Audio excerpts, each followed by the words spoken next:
안녕하십니까. 오늘 조금 좀 의학적인 전문 지식이 좀 들어가겠지만 이미 여러분들이 많이 듣고 계신 골다공증에 대한 얘기를 좀 하겠습니다. 제가요, 정말 오래된 시절인데 골다공증을 진단할 수 있는 골밀도 측정기가 전혀 없었던 시절이었거든요.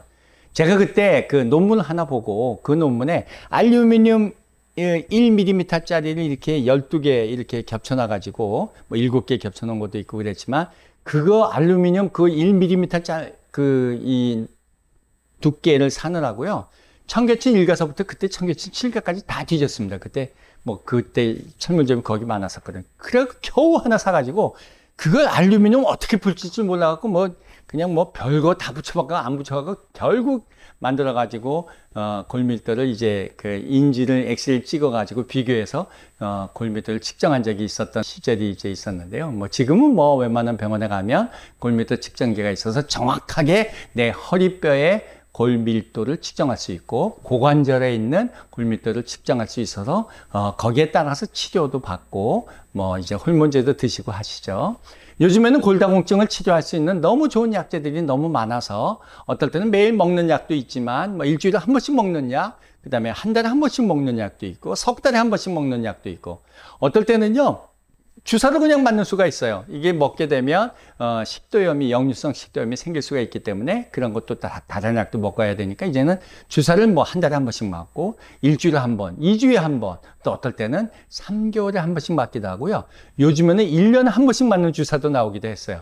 이런 것들이 이제 골다공증 전문으로 하시는 선생님들과 상의해서 치료를 하시면 되는데 다시 한번 확인 드릴 것은 뭐냐 하면 골다공증으로 증상이 있는 것은 아닙니다. 허리가 아프거나 관절이 아픈 건 아닌데 골다공증이 있으면 허리가 짜부러지는 뼈가 부서지는 뼈가 골절이 되는 그런 일이 있고 고관절 골절 같은 경우에는 골절이 된 후에 6개월 후에 30%가 돌아가실 수 있기 때문에 골다공증은 아직도 위험한 병으로 되어 있고요. 담배를 많이 피시고 움직이지 않는 남자분들한테도 이제 골다공증이 올 수 있다는 것이 많이 알려져 가지고 요즘에는 남자분들 중에서도 골밀도가 많이 떨어져 있는 분들이 많이 있습니다. 그분들한테도 좋은 치료제가 나오기 때문에 우리가 골다공증 치료는 이제 어렵게 그렇게 하는 시절은 지나갔고요. 좋게 치료할 수 있는데요. 평상시에는 그럼 어떻게 하겠느냐? 병원에 가지 못할 경우에는 여러분들이 할 수 있는 것은 사실은 칼슘과 비타민 D를 먹는 건데요.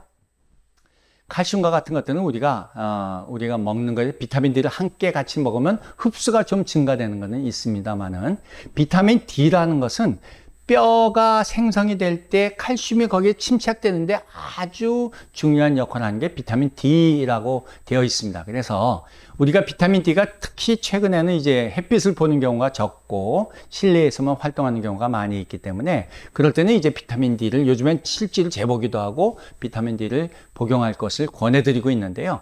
이 비타민 D도 그것이 이제 다른 것과 합쳐져 있는 것들이 많이 있고 한데 어쨌든 비타민 D의 하루 적정량을 꼭 확인하시면서 드시길 바라고요. 우리 카탈리스트 같은 요즘 새로 나온 그런 그 제품에는 비타민이 다 포함되어 있더라고요. 보니까 D를 포함해서 이런 것들 맞춰서 드시면 되는 거고요. 그 다음에 오메가3와 같이 있는 비타민 제품들도 많이 있으니까 그런 것들은 복용해서 나쁠 것이 하나도 없죠. 물론 많은 용량을 먹게 되면 우리가 문제가 있을 수 있으나 지금 이 건강식품으로 팔려지고 있는 것들은 그렇게 많은 양을 제공하지는 않습니다. 그래서 안심하고 드실 수 있는 제품이라고 생각됩니다.